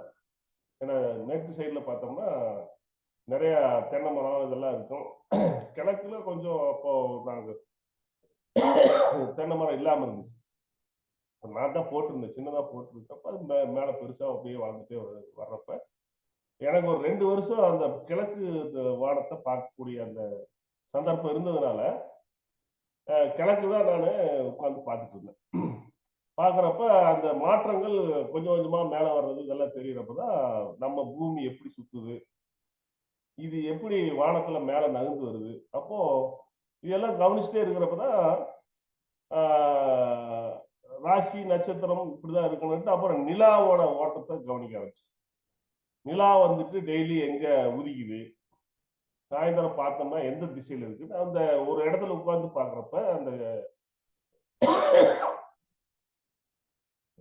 ஏன்னா ஒரு மாசத்துல நிலா நல்லா நான் உட்கார்ந்து இருக்கிற இடத்துல இருந்து அந்த தென்னை மரத்துக்கும் நல்லா தெற்குல போகுது, கொஞ்சம் கொஞ்சமா நகர்ந்து தென்னை மரத்திலேயே உதிக்குது. அடுத்த ஒரு 15 நாள்ல பார்த்தோம்னா வடக்கு நல்லா போகுது. அதாவது நல்லா இப்படி விரிஞ்சு மறுபடியும் இப்படி குறுகா வருது. அப்போ இந்த நிலாவோட ஓட்டத்துல 27 நட்சத்திரம் அதானே. அப்போ அந்த நிலா எந்தெந்த பாதையில எல்லாம் போகுதோ அதுதான் 27 நட்சத்திரம் அப்படிங்கிறத புரிய ஆரம்பிச்சது. அப்போ அந்த 27 நட்சத்திரம், அதாவது நிலா வந்துட்டு 27 நட்சத்திரத்துல வருதுன்னா டெய்லி ஒரு நட்சத்திரத்துக்கு கூட போகுதுன்னா அப்போ அது இந்த வானத்துல எந்தெந்த பாதையில எது இதெல்லாம் பக்கத்துல தெரியுது அப்படிங்கிறத எப்பவுமே நான் எடுத்தேன்னா ஒரு நோட் எடுத்துட்டு ஒரு நிலா வட்டத்தை போட்டு அது பக்கத்துல எது இருக்குது அப்படின்னு எல்லாம் போட்டு வானத்துல அந்த எந்தெந்த நட்சத்திரம் இங்கெல்லாம் இருக்கு எவ்வளவு தூரத்துல இருக்குங்கிறதெல்லாம் சும்மா அப்படி இது போட்டு நானே ஒரு கோலம் போடுவேன். புள்ளி வச்சு கோலம் போடுற மாதிரி புள்ளி வச்சு கோலம் போட்டு போட்டு இது இப்படி இருக்குது இது இப்படி இருக்குது அது எங்க அதாவது உதிக்கிறது மறைகிறது நிலாவை பார்க்கறப்ப நிறைய விஷயங்கள் புரியுது. ஓ சரி, அப்போ சுத்திட்டு வர்றப்ப மறுபடியும் ஏன்னா இப்ப நீங்க இன்னைக்கு காலையில யாராவது வானத்துல இன்னைக்கு எனக்கு இந்த ஒரு மாசம் 1.5 மாசமா வானம் வந்துட்டு மேகமூட்டமாவே இருக்கும். ஏன்னா எப்பவுமே ஆடி மாசத்துக்கு அப்புறம் ஆவணி, புரட்டாசி, ஐப்பசி, கார்த்திகை, மார்கழி, தை மாசத்து வரைக்கும் வானம் மேகமூட்டமாவே இருக்கும். மாசி, பங்குனி, சித்திரை, வைகாசி பாத்தீங்கன்னா வானம் தெளிவா இருக்கும். ஏன்னா இதை நான் தொடர்ந்து கவனிச்சதுனால இதெல்லாம் புரிய ஆரம்பிச்சது. தமிழ் மாசங்களுக்கும் அந்த வானத்தோட அந்த மேகமூட்டம் அந்த இது நிழல் குறிக்கிறப்ப ஒரு குச்சி நட்டு இருந்து அந்த நிழல் குறிச்சோம்னா அந்த நிழல் குறிக்கிறதுக்கு உண்டான இதே வாய்ப்பே கம்மியா போயிடும். ஏன்னா மேகமூட்டமா இருக்கும், நிழலே தெரியாது, போயிட்டே இருக்கும். ஆனா இந்த மாசி, பங்குனி, சித்திரையில பாத்தீங்கன்னா தெளிவா இருக்கும், நல்லா வெயில் இருக்கும், நல்லா நிழல் குறிக்கலாம், இது பண்ணலாம், வானம் தெளிவா இருக்கும் பாக்குறதுக்கு. அப்போ இதெல்லாம் பாக்குறப்பதான் ஓ சரி ஆடி மாசத்துல இருந்து இது வரைக்கும் நம்ம வானத்தை சரியா கவனிக்க முடிய மாட்டேங்குது. ஆனா இன்னைக்கு நான் காலையில பாக்குறப்ப வானம் தெளிவா இருந்துச்சு, எல்லா நட்சத்திரமும் அழகா வானம் பார்த்தாலே அப்படியே ஜொலிப்பு நிறைந்த அந்த ஜொலிச்சுன்னு இருக்கிறத பாக்குறப்ப தலைக்கு மேல நீங்க நாளைக்கு எங்கேயாவது உங்க பக்கத்துல காலையில் நேரத்துல ஒரு 5, ஏன்னா எல்லாருமே காலை சக்கரம் தானே, 5 மணிக்கு 5:30 5லிருந்து 5:30க்குள்ள வானத்தை பார்த்தீங்கன்னா தலைக்கு மேல அந்த 3 நட்சத்திரம் இருக்கிறது பார்க்கலாம். நீங்க வானத்தை பார்த்துருந்தீங்கன்னா தெரியும், அந்த 3 நட்சத்திரம் வரிசையா இருக்கும். அதுல சுத்தியும் 4 ஒரு பட்டாம்பூச்சி மாதிரி பார்க்கறதுக்கு ஒரு அழகா இருக்கும். அந்த அதுதான் நான் ஆரம்பத்துல எப்பவுமே வானத்துல பார்த்துட்டு இருப்பேன் சின்ன வயசுல இருந்து. அப்போ அதையே பேஸ் பண்ணி நானே பார்க்க ஆரம்பிச்சேன். இது வந்து ஆரம்ப புள்ளியா வச்சுட்டு நிலா அதுல இருந்து அப்படியே அடுத்த தடவை அதுக்கு எப்போ வருதுன்னு பாக்குறப்ப கண்டிப்பா 27 நாள்ல வந்துச்சு. ஓ அப்ப இதுதான் 27 நட்சத்திரத்துக்கு உண்டான ஆதாரம். ஏன்னா நாம எங்கேயாவது இது புக்கு படிக்கலாம், புக்கு தொலாவி எல்லா கடைகள்லயும் போய் புக்கெல்லாம் வாங்கி இது எப்படியாவது ஏதாவது புக்கில் இருக்கும் அவன் கேட்குற கேள்விக்கு விடைகள் பார்த்தோம்னா அப்போ எனக்கு இப்போ பிடிச்ச அந்த புக் எதுன்னா குணா அப்படின்ட்டு பெங்களூர்ல ஒருத்தர் இருக்கார், அவர் இன்னும் இருக்காருன்னு நினைக்கிறேன். அவர் எழுதின புக்கு தான் நிறைய விஷயங்கள் இருந்துச்சு. அவரு புக்ல அவரு படிச்சே வந்தோம்னா அவர் எப்படி எழுதியிருந்தாருன்னா அவரு அடுத்த புக்ல இருந்து ரெஃபரன்ஸ் எடுத்து எழுதினாரு, அவர் வந்து வானத்தை பார்த்து எழுதவே இல்லை. அப்போ அவருக்கும் அந்த நிறைய அதாவது கேள்விகளுக்கு விடை தெரியல, நமக்கு தேடுற கேள்விகளுக்கு அங்க பதில் இல்லை. அப்போ வானத்தை நேரடியா பார்த்து அவதானிச்சு அப்புறம் புக்ல எழுதியிருந்தாங்கன்னா அவங்களுக்கு அந்த விஷயங்கள் தெரிஞ்சிருக்கலாம். அவங்க என்ன பண்ணிட்டாங்க, வானத்தை யாரும் பார்க்கல. ஏன்னா வானத்தை பார்க்கறதுக்கு உண்டான அந்த அதாவது அடிப்படையான அறிவுன்னு சொல்ல முடியல, பேசிக். அந்த பேசிக்கவே இங்க நம்ம ஸ்கூல்ல படிச்ச அந்த புவியியல்ல நம்மளுக்கு ஒரு பூமி காமிச்சாங்க பார்த்தீங்களா, அந்த பூமியை அடிப்படையே தப்பா போனதுனால வானத்தை பார்க்கறதுக்கு உண்டான அந்த வாய்ப்பு நம்மளுக்கு கம்மியாகி போச்சு. அதனாலதான் யாருமே வானத்தை பார்க்க முடியாது. ஏன்னா அது அப்போ அந்த சமயத்துல அதாவது 2010 2012 13 சமயத்துலதான் நான் ஆர்வமா அதுக்குள்ள இறங்குறப்ப இந்த புக்கெல்லாம் பாக்குறப்ப அப்போ இந்த ஆசியுகம் அப்படிங்கிற ஒரு கான்செப்ட் வந்துச்சு ஆன்மீகத்துக்குள்ள. அப்போ அதுல வந்துட்டு இந்த நெடுஞ்செழியனார் அப்புறம் குணா இவங்க புக்கு தான் கொஞ்சம் அந்த அடிப்படையில கொஞ்சம் தெளிவா போட்டிருந்தேன். ஆனா அதுலயும் நிறைய விஷயங்கள், ஏன்னா நான் தேடுறது வானத்துல ராசி நட்சத்திரம் எப்படியாவது கண்டுபிடிச்சிடலாங்கிற அந்த இதுல தானே. அப்போ மெயினா நம்ம பூமியில ஏன் கடகரேகை மகர ரேகை வந்துச்சு, இந்த 2 கேள்வி இதை வச்சுதான் நான் உள்ளே இறங்கினேன். அப்போ பாக்குறப்பதான் அவங்க யாருமே வானத்தை பார்த்து அதைய எழுதல. பழைய புக்குகள் எங்கேயோ பார்த்து அதுக்கு உண்டான ரெஃபரன்ஸ் அது இதுன்னு எடுத்து ராசி 12 ராசின்னு என்ன, அதுக்கு பழைய பேர்கள் என்ன, 27 நட்சத்திரம் என்ன, 60 சுழலாண்டுகள் என்ன, அதுக்கு உண்டான பேர்கள் என்ன, இந்த மாதிரி அவங்க. ஆனா அதுவும் நம்மளுக்கு பயன்படுதுன்னு வைங்க. தேடுறப்ப இந்த சின்ன சின்ன விஷயங்கள்லாம் சேர்ந்து நம்மளுக்கு அது பயன்பட எங்கெங்கெல்லாம் தேவையோ அந்த இடத்துல அது கரெக்டா பொருந்தி வரும். இப்படி போயிட்டு இருக்கிறப்ப தான் அப்போ குச்சி நட்டணுங்கிற அந்த ஒரு இதே வந்துட்டு அந்த புக்குகள்ல அதை போட்டிருந்தாங்க. அதாவது ஒரு வானத்தை எப்படி பார்க்கணும்னா குச்சி நட்டு பார்க்கணும். குச்சி நட்டுன்னு அதோட ரெஃபரன்ஸ் பாயிண்ட்ல இருந்து பார்த்தா தான் வானம்ல நம்ம இது வந்து நம்ம முன்னோர்கள் செஞ்சிருக்கிறாங்கன்னு அந்த கதை இருந்துச்சு. அப்போ சரி நாம தான் ஒரு தென்னை மரத்து பக்கத்துல தான் உட்காந்து பார்த்துட்டு இருக்கிறோம். சரி ஒரு குச்சி நட்டுவோம். குச்சி நட்டு எப்படி பார்க்கறதுங்கிறத அப்ப குச்சி நட்டு பார்க்கறப்பதான் நிழல் வந்துட்டு சமநாள் போயிட்டு அந்த 24 டிகிரி போயிட்டு திரும்ப தென் செலவு வட செலவு இதெல்லாம் வந்து இருக்கிற வழியா அது எப்படிங்கிறது யாருமே எங்கேயும் விளக்கி சொல்லலை. அப்போ தென் செலவுன்னு என்ன வட செலவுன்னு என்னன்னா அப்பதான் சூரியன் நகர்வை கவனிக்காது. சூரியன் வந்துட்டு அந்த தென்னை மரத்துல இருந்து கொஞ்ச நாள் அப்படியே வடக்கு போயிட்டு அப்படியே திரும்பி வருது, தெற்கு போகுது. அப்ப 24 டிகிரி போகுது அப்படிங்கிறது புக்ல எல்லாம் இருக்கு. அப்ப 24 டிகிரி 90 டிகிரி வானத்துல 360 டிகிரி இப்படி சுத்தி பாக்குறோம். வானத்துல இப்படி இருக்கு. அப்ப 24 டிகிரி நகருது அப்படிங்கிறதெல்லாம் நம்ம பார்த்ததுக்கு அப்புறம் ஒரு குச்சி நட்டு அப்போ இது எங்க உட்கார்ந்து பார்க்கணும், ஏதோ ஒரு இடம் உட்காரணும்.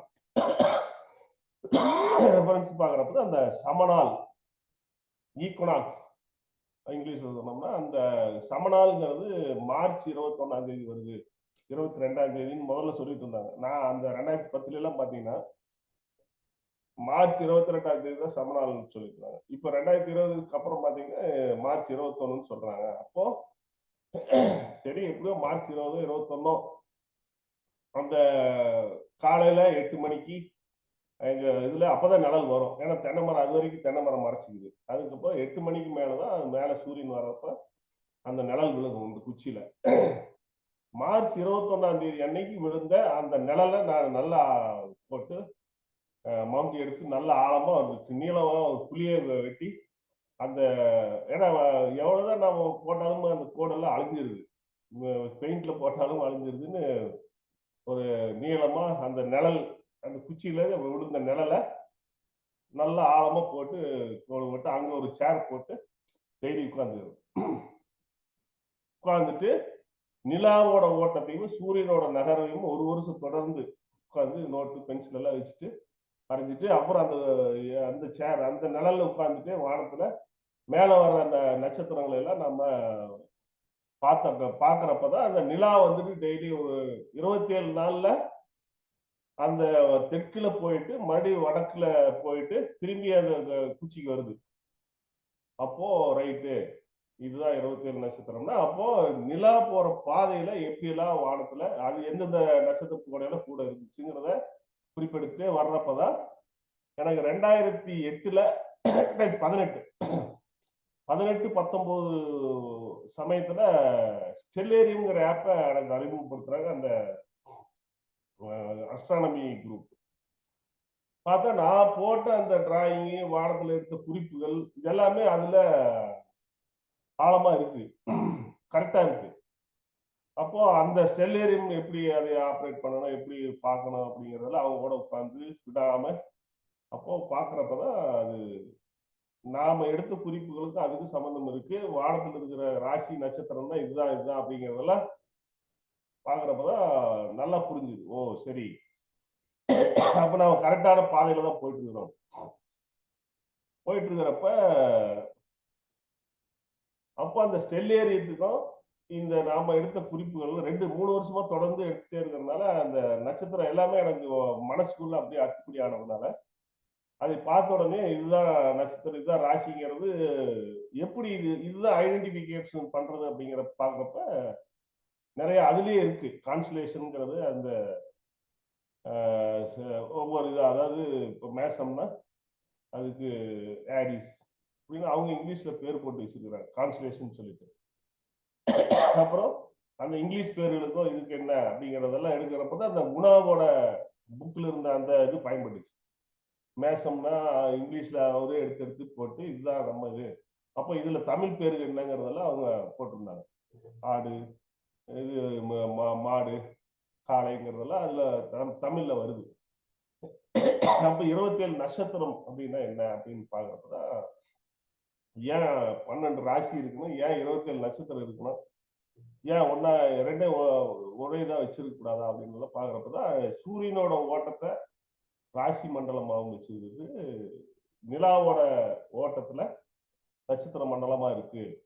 இப்போ அதுல வர்ற பாதையில, நிலா வர்ற பாதையில இருக்கிற அந்த இது பண்ணிருக்கிறாங்கிறத பாக்குறப்பதான் அந்த நிலாவோட ஓட்டத்துல 27 நாள்ல அது 360 டிகிரி சுத்தி வந்துருது. அப்படிங்கிறப்ப 360 டிகிரி 27 நாள், அப்போ ஒரு நாளைக்கு எவ்வளவு போகுதுங்கிற பாக்குறப்ப இவங்க புக்ல எல்லாம் என்ன போட்டிருப்பாங்கன்னா 13 டிகிரி 20 மினிட்ஸ். ஏன்னா 60 மினிட்ஸ் வந்தா ஒரு டிகிரி, இப்போ 20 மினிட்ஸ் போகுது அப்படின்னா அந்த 13.20 நம்ம மனசுல வச்சுட்டே இருக்கிறதுனால அது இப்ப பெருசா அது இது இல்லை. ஆனா 360 டிவைடட் பை 27 அப்படின்னு போட்டு பாக்குறப்பதான் 13.33 ஒரு நம்பர் வந்துச்சு கால்குலேட்டர்ல. 13.33 அப்படிங்கிறது என்னன்னு பாக்குறப்பதான் அது தெரிஞ்சு. அதான் 20 மினிட்ஸ்ங்கிறது டிகிரி கன்வர்ஷன். அப்போ டெசிமலா கன்வெர்ட் பண்றப்ப 0.33ங்கிறது 3ல ஒரு பாகம், 100ல 3ல ஒரு பாகம் 0.333ங்கிறது. அப்போ 60ல 3ல ஒரு பாகம் 20 மினிட்ஸ். அப்போ நம்ம டெசிமலா கன்வெர்ட் பண்ணி பெருக்கல் வகுத்தலுக்கெல்லாம் போடுறப்ப 13.33ங்கிற நம்பர் தான் நம்ம பண்ணணும். ஏன்னா நேரம் 13 டிகிரி 20 மினிட்ஸை டைரக்டா பெருக்க முடியாது. பெருக்குன்னா அந்த 60 100ங்கிறது தப்பா வருங்கிறது புரிய ஆரம்பிச்சோடனே 13.33 அப்படின்னு பேசிட்டு பார்த்துக்கிறப்ப அந்த 133 அப்படிங்கிற நம்பர் எங்கே கேள்விப்பட்ட மாதிரி இருக்குதுன்னா திருக்குறள்ல அந்த நம்பர் இருக்கு. 133 1330 இதெல்லாம். அப்போ சரி திருக்குறளுக்கு இதுக்கு ஏதோ சம்மந்தம் இருக்கு அப்படின்னு சொல்லிட்டு அந்த பாதையில அப்படியே அதே அப்பா பெருசா நினைக்கல நான். ஏன்னா திருக்குறள் பத்தி நம்மளுக்கு பெருசா, ஏன்னா மனப்பாடம் பண்ணி எழுதி மார்க் வாங்குறதுக்காக படிச்சதுதான் திருக்குறள். அதுல சில நல்ல கருத்துக்கள் இருக்குது. சரி, நல்ல திருவள்ளுவர் நல்ல கருத்துக்களுக்காக இருக்கிறதா அந்த நூல் நான் நினைச்சிட்டு அப்படியே இருக்கிறப்ப இந்த நம்பருக்கும் அதுக்கு உள்ள விண்ணியலுக்கும் அதுக்கு சம்பந்தம் இருக்குன்னு பாக்குறப்ப இதுக்கு ஏதோ தொடர்பு இருக்கு, அதை அப்புறம் பார்ப்போம், முதல்ல இதைய ராசி நட்சத்திரத்தை பிடிச்சிடணுங்கிறத. அப்புறம் அந்த ராசி மண்டலம் அப்படிங்கிறத எப்படியெல்லாம் இருக்கும், நட்சத்திர மண்டலம் ஏன் ரெண்டுக்கு வேற வித்தியாசம் இருப்ப இந்த 13.33ங்கிற அந்த நம்பர் ஒரு நாளைக்கு நிலாவோட ஓட்டம் 13 டிகிரி நகருது, 33.3 அப்படிங்கிற அந்த நம்பர்ல கிடைக்கிறப்பதான் சரி இதுக்கு அது சம்பந்தம் இருக்குங்கிறத பார்க்கணும். இப்படி ஐயா டைம் ஆயிடுச்சுன்னு நினைக்கிறேன். இப்போ நம்ம இதுல ஷேர் பண்ண முடியுங்களாங்க ஐயா? இப்ப நம்ம என்னோட கம்ப்யூட்டர்ல இருக்கிறத இப்ப நான் ஷேர் பண்ணேன்னா அதுல வருமா? அது நீங்க முன்னாடி அனுப்பியிருக்கு. நீங்க லேப்டாப் வச்சிருக்கீங்களா, இது பண்ணிருக்கீங்களா? இப்போ கம்ப்யூட்டர்ல தான் இருக்கிறேன். இப்ப ஷேருங்கிறதுல போட்டு நான் என்னோட இல்ல, நீங்க பண்ணலாம். இப்ப கோஹோஸ்ட் கொடுத்துருக்கேன் உங்களுக்கு. சரி, நீங்க லேப்டாப் இருந்தா பண்ணலாம், அதை ஷேர் இப்ப பண்ணுங்க. ஒரே ஒரு சின்ன ஒரு இது மட்டும் பண்ணலாம். இப்ப இது தெரியுதுங்களாங்க ஐயா ஷேர் பண்ணா? அது தெரியுங்கய்யா. நீங்க அதுல அந்த ஆப்ஷன்ல போயிட்டு நீங்க போகணும், டெஸ்க்டாப் போயிட்டு ஷேர்ல போயிட்டு கிளிக் பண்ணலாமா? ஷேர்ல போயிட்டு டெஸ்க்டாப் போகணும். டெஸ்க்டாப் போயிட்டு ஓகே ரைட். இப்போ வருதுங்களா? வந்துருச்சுங்க. இப்போ பாத்தீங்கன்னா இப்போ நம்ம ஒரு குச்சி நட்டினோம்னா இந்த குச்சி இப்போ தெரியுதுங்களா? இப்போ எல்லாத்துக்கும் உங்களுக்கு தெரியுதுங்களாங்க என்னோட டெஸ்க்டாப்?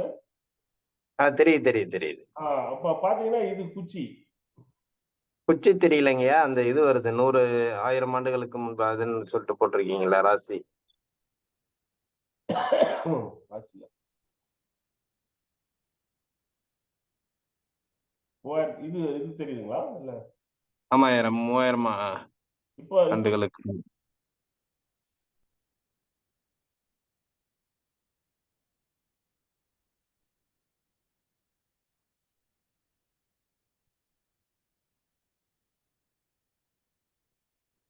இப்ப தெரியுதுங்களா? ஒரு 3 இது தெரியுது. வடக்கு, தெற்கு, வட செலவு, தென் செலவு. நிழல் நிழல் வரைந்து சமநாள் ஆ, சங்கராந்தி அறிமுறை. அதான். இப்போ அந்த குச்சிங்கிறது நாம இங்க ஒரு குச்சி நட்டினோம்னா பாத்தீங்கன்னா, ஏன்னா இப்போ அடுத்தடுத்த இதுல இந்த மாதிரி ஒரு ஷேரிங் பண்ணோம்னா ஈஸியா இருக்கும். அதுக்காக தான் இது பண்றேன். பண்ணலாம். நீங்க பண்ணலாம். எல்லாத்துலயுமே பண்ணலாம். அதான் இப்போ இந்த குச்சி நட்டிட்டு இந்த குச்சிக்கு நேரா ஒரு சமநாள் அன்னைக்கு ஒரு நிழல் வரும். இந்த நிழல் இந்த சமநாள் மார்ச் 21, செப்டம்பர் 23. ஏன்னா இப்ப செப்டம்பர் இன்னைக்கு 16ங்களா? இன்னைக்கு 16. வரக்கூடிய செப்டம்பர் 23ஆம் தேதி அன்னைக்கு மறுபடியும் ஒரு சமநாள். அதாவது இந்த சூரியன் வந்துட்டு அப்படியே இப்போ எங்க இருக்கு, வடக்குல இருந்து தென் செலவு வந்துட்டு இருக்கு. அதாவது ஆடி, ஆவணி, புரட்டாசி இப்படி தென் செலவுல வந்துட்டு இருக்கு. வந்துட்டு மறுபடி இது 24 டிகிரி இங்க போயிட்டு மறுபடி இங்க சென்டர் வரும். இந்த குச்சிக்கு நேரா நாம இந்த அந்த நிழல் வந்த இடத்துல உட்கார்ந்துதான் டெய்லி பார்க்கணும் வானத்தை. இந்த சூரியன் வந்துட்டு குச்சிக்கு என்னைக்கு குச்சியில வந்துட்டு உதயமாகி வருதோ அன்னைக்கு அணையில இருந்து சித்திரை ஆரம்பிச்சு வைகாசி, ஆனி, ஆடி, ஆவணி, புரட்டாசி, ஐப்பசி, கார்த்திகை, மார்கழி இப்படி வரும். இதையே நாம அடுத்த வாரம் மாதிரி நல்லா பார்க்கலாங்க. இப்ப ஷேரிங்னா என்னங்கிறது இப்போ நம்ம தெரிஞ்சுக்கிறதுக்காக தான் இப்போ நம்ம பண்ண முடியுமான்னு பாக்குறதுக்காக தான் பண்ணேன். நம்ம இதை பத்தி கொஞ்சம் டீட்டெயிலா அடுத்த வாரம் பார்த்துருவோம். ஏன்னா இது வந்து பெரிய சப்ஜெக்ட். நம்ம இப்போ இது நான் ரொம்ப அதாவது தொடர்ந்து ஒரு 100 வாரத்துக்கு மேலேயாவது பண்ணா தான் இது கரெக்டா வரும். நாம் பண்ணுவோம். ஏன்னா இது வந்து ஏன்னா நானுமே என்னோட பயணத்தை எல்லாம் ஷேர் பண்ணோம்னா இது நிறைய பேருக்கு கண்டிப்பா இது நன்மையா முடியுங்கிறது எனக்கு ஆழமான நம்பிக்கை இருக்கு. அதனால தொடர்ந்து நாம பயணிக்கலாம். இது நல்லா, ஏன்னா இது மாதிரி பண்ணா அடுத்தடுத்து, ஏன்னா இது வரைக்கும் நான் இந்த மாதிரி ஜூம் கிளாஸ்ல பண்ணது ஹீலர் பாஸ்கர் ஐயாவோட சேர்ந்து ஒரு 10-20 நாள் பண்ணேன். ஆனா அதுக்கப்புறம் அந்த ஜூம் கிளாஸ் பண்றதுல எனக்கு பெருசா உடன்பாடு இல்லாதனால இந்த லைவ் செக்ஷனே இப்போ வர வச்சு இங்கேயே உட்காந்து நேரடியாக கிளாஸ் எடுத்துட்டு இருக்கிறோம். ஆனா இந்த மாதிரி ஜூம் கிளாஸ்ல நம்ம இது பண்றப்ப நல்லா நிறைய பேருக்கு ரீச் ஆகும். ஏன்னா அவங்க அங்கங்கே உட்காந்து பார்த்துக்கலாம். வந்துட்டு போற அந்த செலவுகள் விட வந்துட்டு போற டைம் முக்கியம் எல்லாத்துக்கும். அதனால இந்த மாதிரி இனி இது செய்யறப்ப நல்லா இருக்குன்ற ஒரு எண்ணத்துலதான் நானும் இது எனக்கு வந்து இது ஒரு ஆரம்ப நிகழ்வா நான் உங்களை பயன்படுத்திக்கிறேன் அப்படின்னு நான் நினைச்சுக்கிறேன். ஆனா நல்ல விஷயங்கள் உங்களுக்கு கிடைச்சதுன்னா அது எனக்கு ரொம்ப நல்லது. இதை ஏற்பாடு பண்ணி கொடுக்குற ஐயா தொடர்ந்து என்னைய இதுக்குள்ள வர வைக்கிறதுக்கு நல்லா ஒரு இது பண்ணிட்டு இருக்காரு, ஆர்வத்தோட பண்ணிட்டு இருக்காரு. நன்றி. ஏன்னா இந்த மாதிரி விஷயங்கள் எல்லாத்துக்கும் போய் சேரணுங்கிறது என்னோட நீண்ட நாள் ஆசை. நன்றி, அனைவருக்கும் நன்றி. தொடர்ந்து இந்த நிகழ்வை நல்லபடியா நடத்தணுங்கிறத கேட்டுக்கிறேன். நன்றி நன்றி ஐயா. அதை க்ளோஸ் பண்ணிட்டீங்க ஐயா. அந்த க்ளோஸ் பண்ணுங்க.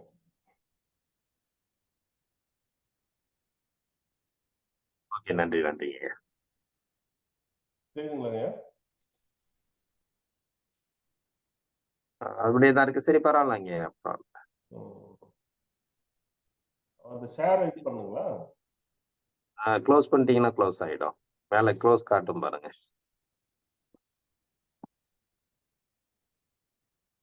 சரி, பரவாயில்ல, விட்டுருங்க, பரவாயில்ல. அதான் இது எப்படி பண்றதுன்னு தெரிய மாட்டேங்குது. நன்றி நன்றிங்க ஐயா. சிறப்பு. அதாவது எல்லாருக்கும் ஒரு புதுமையான நிகழ்வா தான் இருக்கும். ஏன்னா என்னென்னத்தை பத்தியே நம்ம கேட்டுட்டு இருந்தோம். இது வரைக்கும் என்ன கேட்டுட்டு இருந்தோம்னா நம்ம உணவு முறையை கேள்விப்பட்டிருக்கோம். அதாவது இன்னைக்கு உள்ள மனித உடலுக்கு தேவையான பிரச்சனைகள் நிறைய இருக்கு. அதாவது நோய் நொடிகளை பத்தி நிறைய பேசிட்டு இருந்திருப்போம். இயற்கை வாழ்வியலை பத்தி பேசிட்டு வந்திருப்போம். இப்படியெல்லாம் இருந்துட்டு இருக்கிற காலகட்டத்துல நம்ம அறியாமலே நாம் வாழ்ந்து கொண்டிருக்கும் இந்த பூமியில் வந்து என்ன நிகழுதுங்கிறத பத்தி நமக்கு ஒரு சிந்தனையும் இல்லாம நம்ம வாழ்ந்துகிட்டு இருந்தோம். இன்னைக்கு வந்து அந்த கோள்கள் என்ன என்னென்ன செய்யுது, அந்த கோள்கள் இந்த எல்லாமே சூரியன், சந்திரன், இந்த இரவு, பகல் அப்படிங்கிறது வந்து எப்படி நிகழுது, எந்தெந்த நட்சத்திரங்கள் அப்படிங்கிறது வந்து யாரும் இதுவரையும் சிந்தித்து பார்க்காத ஒரு நிகழ்வுன்னு சொல்லலாம். எல்லாருக்கும் ஒரு புதுமையா தான் இருக்கும். ஏன்னா ஃபர்ஸ்ட் நம்ம அத கேட்கவுள்ள நமக்கு அது எந்த கண்ணோட்டத்துல நம்ம பார்க்கிறோமோ, ஒரு முக்கியத்துவம் வாய்ந்த கண்ணோட்டத்துல பார்த்தோம்னா, நமக்கு அது முக்கியமான ஒரு செய்தியா திகழும். அது மாரி எந்த கண்ணோட்டத்துல நம்ம பார்க்கிறோமோ, அது வந்து நமக்கு ஒரு சிறப்பானதா இருக்கும். ஏன்னா, இன்னைய காலநிலையை நிர்ணயிக்கக்கூடிய ஒரு அற்புதமான நிகழ்வ வந்து ஐயா நிகழ்த்திட்டு இருக்காங்க. அதாவது இந்த சமநாள்ங்கிறது, இதுக்கு முன்னாடியே அதாவது டேட்ட குறிச்சு வச்சிருக்காங்க பாருங்க. செப்டம்பர் 23ன்னு. நம்ம எப்படின்னா டக்குன்னு காலண்டர் தான் பார்ப்போம். ஆ இது பஞ்சாங்கத்த பார்ப்போம். அத பஞ்சாங்கம் எப்படி எழுதுனா நானே யோசனை பண்ணியிருக்கேன். அதாவது இந்த நாள்ல மழை பெய்யும்னு எப்படி சொன்னாங்கங்கிறது ஒரு கேள்விக்குறியாவே இருக்கும் எனக்கு. இது எப்படி சொல்ல முடியும்? இது எப்படி சொல்லியிருக்காங்க? அந்த அந்த கரெக்ட்டா அன்னைக்கு மழை பெய்யுது. அந்த அந்த நாள்ல வந்து இந்த மாரி கருநாள் வருதுங்கிறாங்க, அஷ்டமி வருது. இதெல்லாம் எப்படி வருதுங்கிறது நமக்கு ஒரு பெரிய ஒரு கேள்விக்குறியாவே இருக்கும். அதுக்கு ஏதோ ஒரு மந்திரம்னு சொல்லலாம். ஐயா பண்றது இன்னைக்கு வந்து அது அந்த சின்ன ஒரு இத கண்டுபிடிச்சிட்டோம்னா எல்லாத்துக்குமே விடை கிடைச்சிரும். இப்ப A plus B is equal to ஏபிங்கிறாங்கல்ல. அது வந்து யாருக்கு முன்னாடி கேட்டா என்னன்னே தெரியாது. ஏபின்னாக்க எப்படி ஏபி வந்துச்சுன்னு கேட்கவுள்ள தெரியாது. அப்ப ஏ பிளஸ் பி ஏபி ஸ்கொயர்டா இது என்ன இது புதுசா இருக்கு அப்படிங்கிறவுள்ள அது வந்து ஏ பிளஸ் பி போட்டா தான் ஏபி வரும் அப்படிங்கிறத வந்து சொல்லிக் குடுத்துட்டாங்கன்னா ஈஸியாவே போயிடும்னு வச்சுக்கங்களேன்.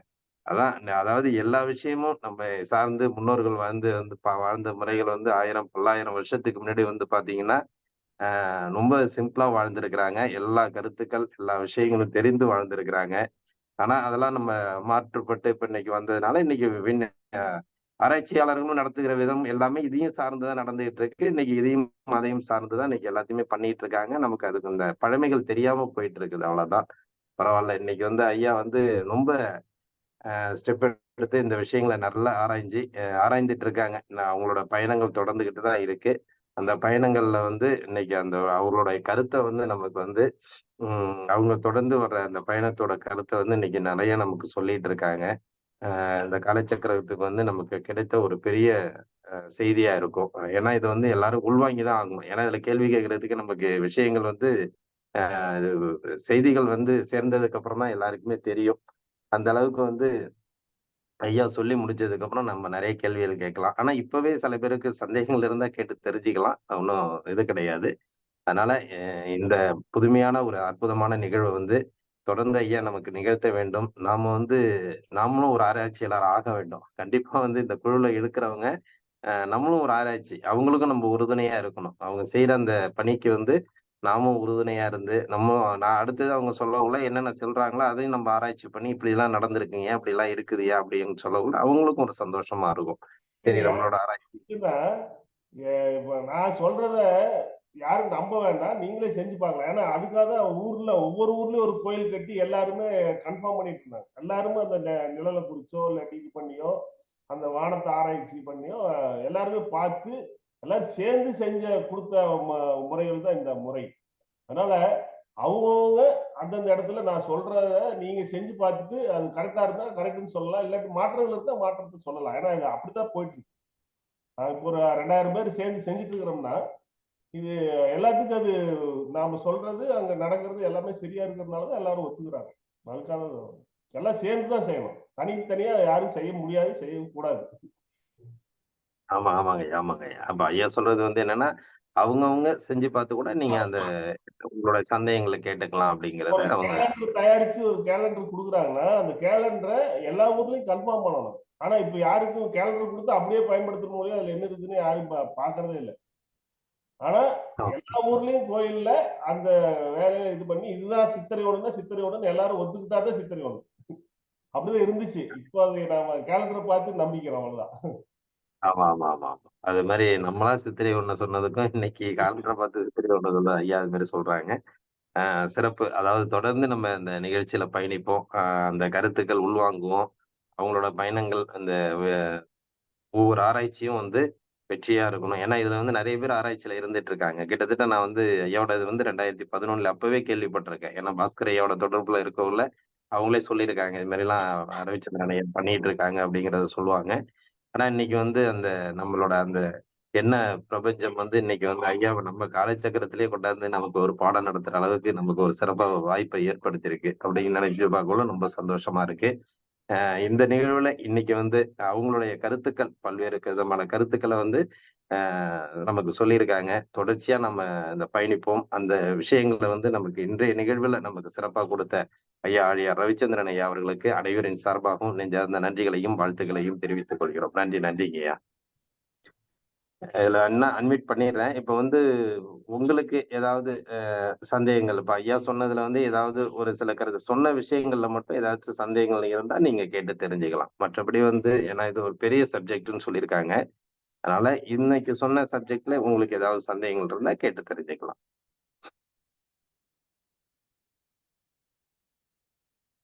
ஐயா வணக்கம் ஐயா. இங்க காரைக்கால் மாவட்டத்துல இருந்து பேசுறேன்.